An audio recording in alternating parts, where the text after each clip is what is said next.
بسم الله الرحمن الرحيم.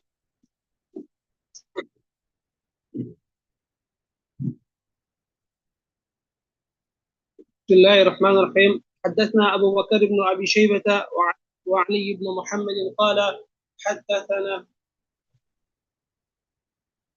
حدثنا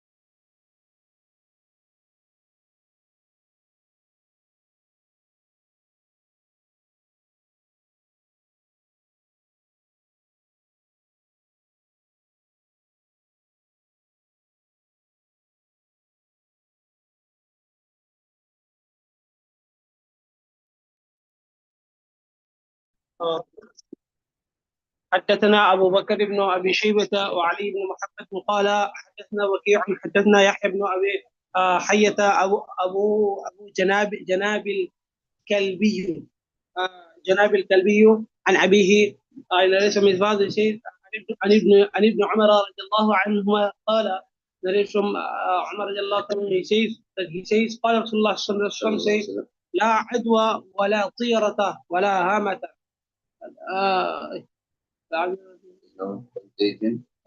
contagion ولا طيرة evil omen ولا هامة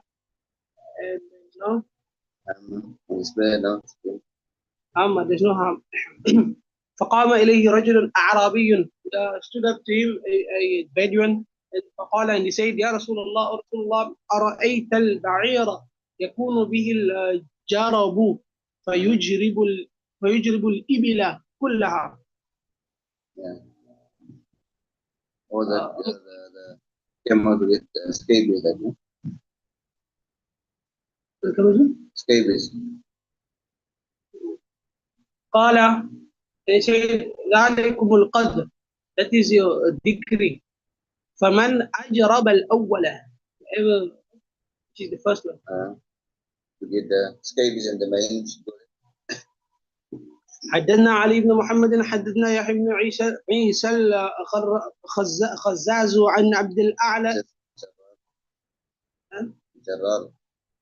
جرار هذا الخزاز عن عبد الأعلى بن أبي المساوري عن الشعبي قال لما قدم عدي بن حاتم الكوفة أتيناه في نفر من فقهاء أهل الكوفة. We came narrated from شعبي قال he says لما قدم عدي بن حاتم when عدي بن حاتم came كوفة أتيناه في نفر من فقهاء أهل الكوفة. We came to him in a home. Yeah, so we came to him in a delegation of fuqaha. فقلنا لهم and we say to him حدثنا ما سمعت من رسول الله صلى الله عليه وسلم inform us with regards to that which you heard from رسول الله صلى الله عليه وسلم. فقال and he said أتيت النبي صلى الله عليه وسلم فقال I came to النبي صلى الله عليه وسلم and he said and فقال he said يا عدي بن حاتم وعدي بن حاتم أسلم تسلم. أنت إسلام and you obey. قلت I said وما الإسلام what is Islam فقال تشهد أن لا إله إلا الله testify that no deity except Allah وأني رسول الله and أني I'm the messenger of Allah وتؤمن بالقدر كلها خيرها وشرها وحلوها ومرها. To believe in the decree of every goodness, the goodness of it and every badness of it وحلوها and every sweetness of it ومرها and every badness of it. This hadith, yeah, is ضعيف, right? The previous hadith, yeah, which we're speaking about the adwa in them, when Nabi Sallallahu said, la adwa wa la tirata wa la hama, right? So that tirata there first, or the adwa rather, which is contagion, So we find that no one will automatically, right? You'll not automatically be infected by, someone else's sickness or ailment, rather only by the decree of Allah subhanahu wa ta'ala. So we said we are busy with qadr. So that happens only with the decree of Allah subhanahu wa ta'ala that the next person, will get sick, but not by just the mere contagion. Everything happens with the permission and the word of Allah subhanahu wa ta'ala. And we find that the scholars mention different meanings for this, pre-Islamic belief that they used to have. Some say it is a worm, that comes out of the murdered person's head seeking vengeance. That's one meaning of this. Let's say the other meaning there. The tiara means evil omen, speaking with Hama, and then we find also they say that it refers to the owl, right, which was considered a bad omen. If seen in a certain circumstances, then it's a bad omen. Or it could also mean that it was a bird that came from bones of a dead person, which would fly like that. So if I Bari, you'll find more of this explained. So so we find that nevertheless the chain of the writers they mentioned by Imam Majah, is weak. However, because of other reliable sources, right, reliable chains of narrators, this hadith there has to be considered sound, right? So the remark is that is because of the divine decree in the hadith. That is because of the divine decree. Is however like not found in other reports, in other hadith, right? Or similar reports. We find it's a common perception that if a healthy person he comes into contact with a person suffering from certain diseases, it's a contagion. So then he shares meals with that particular person, or they eat from the same table or same plate, etc. Then what happens? Or uses the same clothing. Then normally they say that the first person, both of them, or the one would basically when the one come in contact with the other, and the other will pick up the disease through him. That's normally they say contagious. Isn't? You may find the effect of the matter, like you mentioned, right? Is that a disease could have traveled because of that same person having that same thing that caused him to get a sickness. He could have also get a sickness, right, through the same thing that he had. For example, now that we call it the germ theory, right? You could have had something in him which made him also pick up the same disease. You understand? It was not necessarily that it have to be contagious, that he picked it up because of that particular person. Remember, everything happens with the permission of Allah, that nothing will affect you. Allah subhanahu wa ta'ala does not want you or want that certain thing to affect you. And it will never affect you. And we find that the Arabs, they took bad omen by the movement of birds also in peace. Right? For instance, for example, if they had this notion that if a person, wanted to do some good or wanted to do a certain job or a certain work, right? Then they would throw a stone at the bird, set a bird sitting there or a deer, and that will obviously make it run, or make the bird fly. So if the bird flew to the right hand side or the deer went to the right hand side, then normally they would consider this as a good thing, right? In other words, they can now go forward with their job, right? With the work they wanted to do. And if the bird or the deer would fly or run to the left hand side, then right, so that would basically affect the success. So they had all the superstitiousness, right? The superstitious nature they had. And we find even in today's time also we have the same. Isn't the same superstitious that, for example, a person sees a cat, a black cat passing across, we say this is, I say bad, or murder breaks, or, all some people, for the different months or so, or the days, or even the dates also. So all this inauspicious, right? It's inauspicious for them. So like you said, all this stuff, yeah, there's no purpose for this, right? Some people even, draw lots, etc. So all of these acts, yeah, they are indicating of the lack of iman in Allah subhanahu wa ta'ala, right? Just remember that cannot be a sign of some inauspicious thing that will happen to you. Whatever will happen will be through the divine decree of Allah subhanahu wa ta'ala. And it can only happen through the permission of Allah. So nothing can happen without the permission of Allah subhanahu wa ta'ala. So all these superstitious things that when you see a black cat, all these things, that should not be believed in, right? Right, and we find also the Arabs, the Mushrikeen, what they used to do also, they had also a notion that, if the murder of a person was not avenged, right, someone killed someone and that person was not avenged, then his spirit, this is the days in there, the spirit would assume the form of an owl, right, and this owl here basically now would want, seeking for revenge, around this person. And what would happen primarily because of this misplaced notion, we found it a never ending chain of killing happened.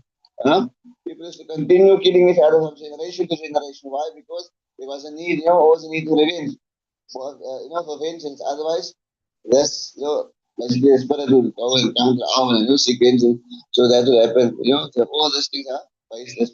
Understand? Right? So the awliya basically is not considered a bad omen.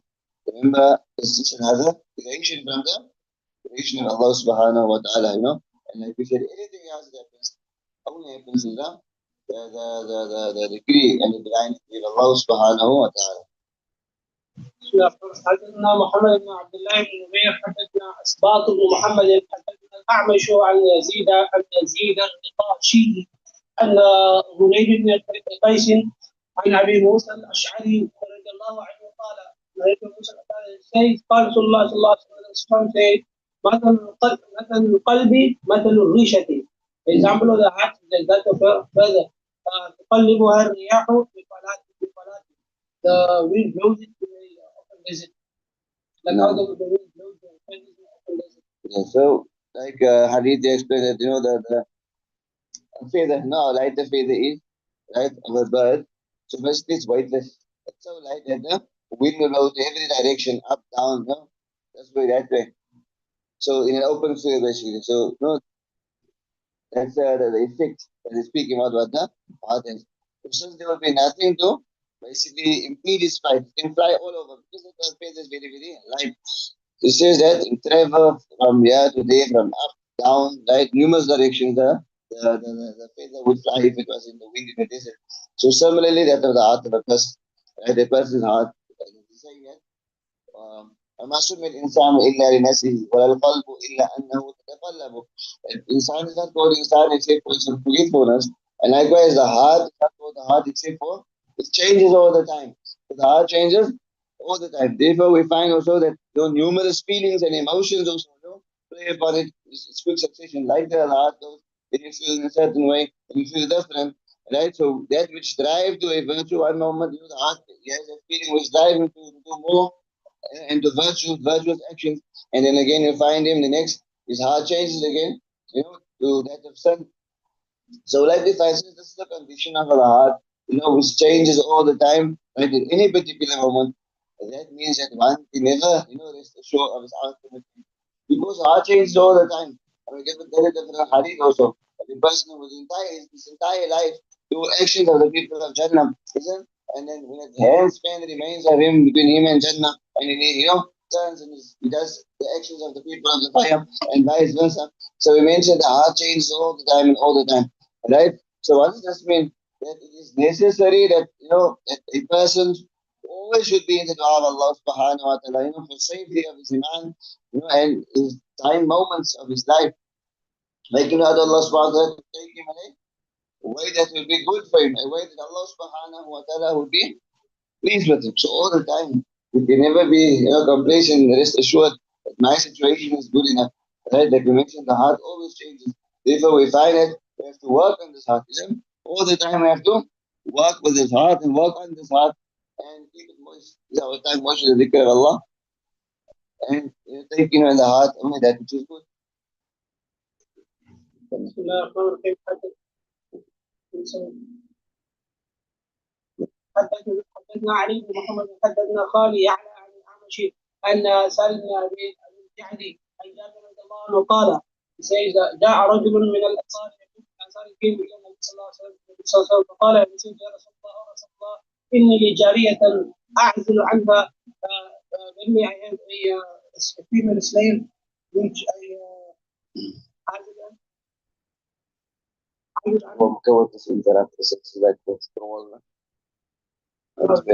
قال يعني say سيأتيها ما قدر لها. It comes to her what is time for بعد ذلك came after that فقال say قد حملت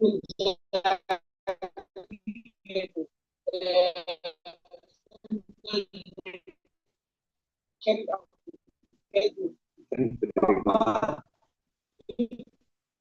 She became pregnant. became pregnant. Nabi sallallahu alaihi wasallam said, "Ma qaddar nafsi,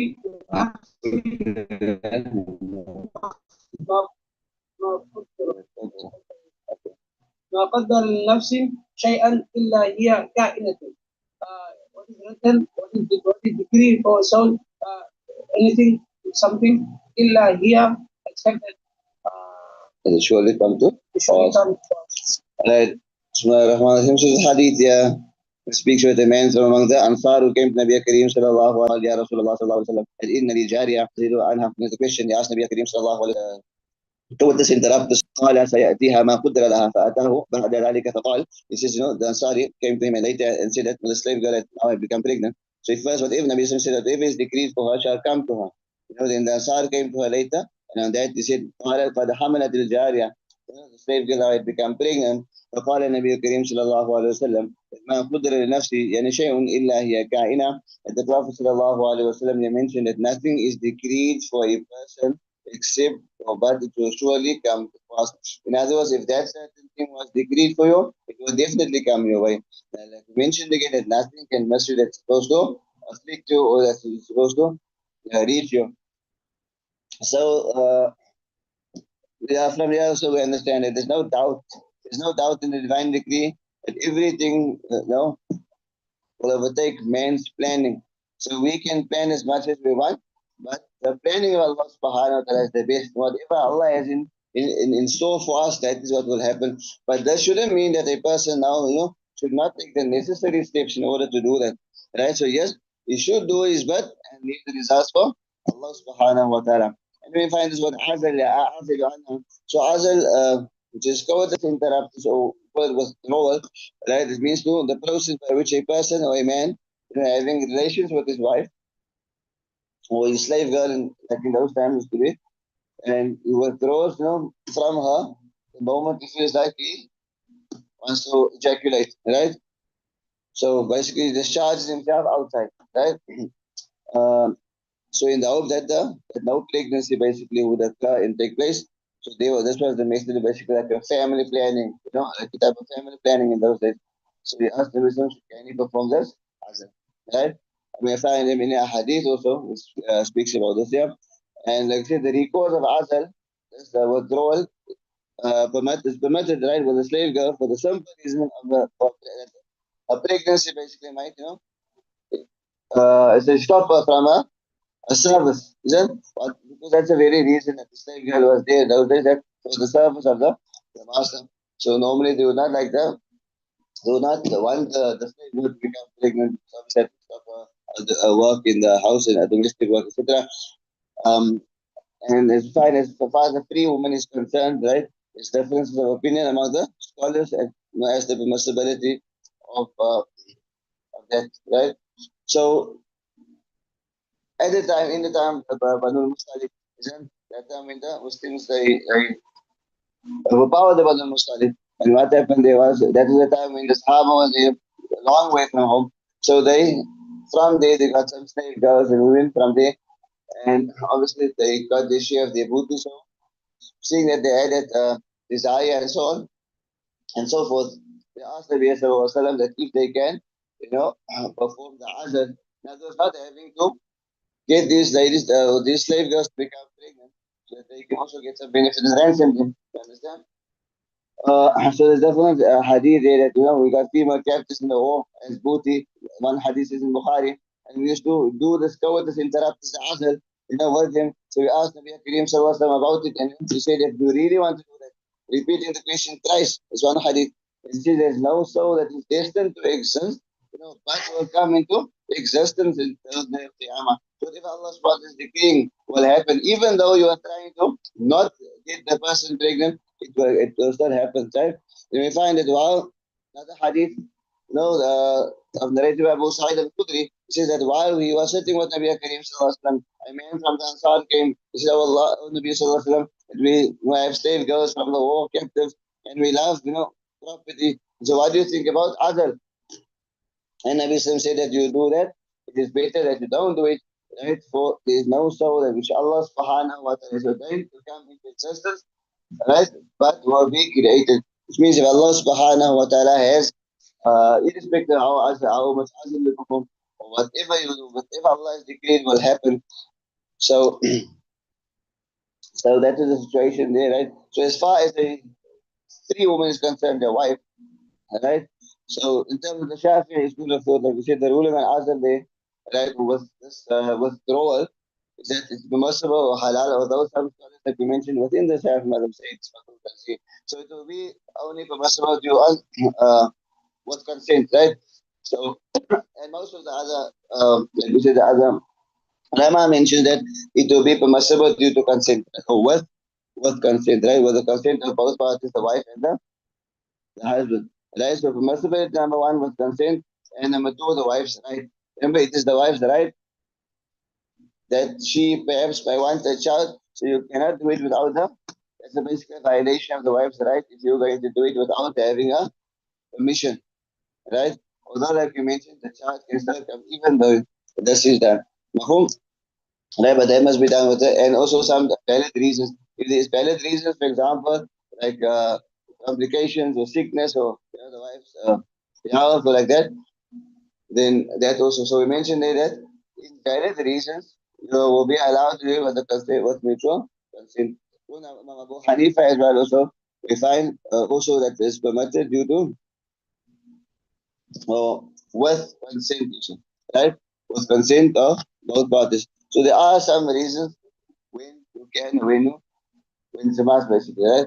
So like we said, there's sickness, physical weakness also, or the wife maintaining a beautiful husband, so it also is going to become pregnant, or the couple being on a journey, a distant land, etc. So like we said, there the consent has to become from both parties, but this can't be done for now. Reason, well, number one, one common thing about all of it is that it should not be done out of fear of poverty, right? Because that basically infringing the rights of Allah. The responsibility of Allah subhanahu wa ta'ala is to take care of the children. Allah is the Razik. So if we're going to do this to try and stop because of fear of poverty, that's incorrect, you understand? So Allah subhanahu wa ta'ala Razik. But with other conditions, like we said, physical conditions or health conditions, spacing because of the uh, due to necessities, we have to be permissible. Um, basically, Malik, the same thing, Ahmad also. The main thing is basically due to, there must be mutual consent between both parties. You can't infringe upon the wife's right in this. Do your own thing. Understand? And then we find like the doctor even told me this, right? He passed away recently, right? Dr. Muhammad, may Allah subhanahu wa ta'ala, that he mentioned about the occasion it happened that the woman underwent a hysterectomy surgery. They took out the entire uterus, the womb, right? And what that also, I think it was ectopic or something like that. They call it this type of pregnancy, ectopic pregnancy. But anyway, still the woman conceived, she became pregnant, and the child was just like out with no uterus, no womb. The child was still like in the belly. So yes, it's possible. So like we said, with womb, without womb, understand? Whatever Allah subhanahu wa ta'ala decreed to happen, it will happen. Right? You know, how we plan, how we think it can happen and not, or can't happen. It can happen with the decree of Allah. If Allah wants it to happen, it will happen. Right? So Allah gives us the peace.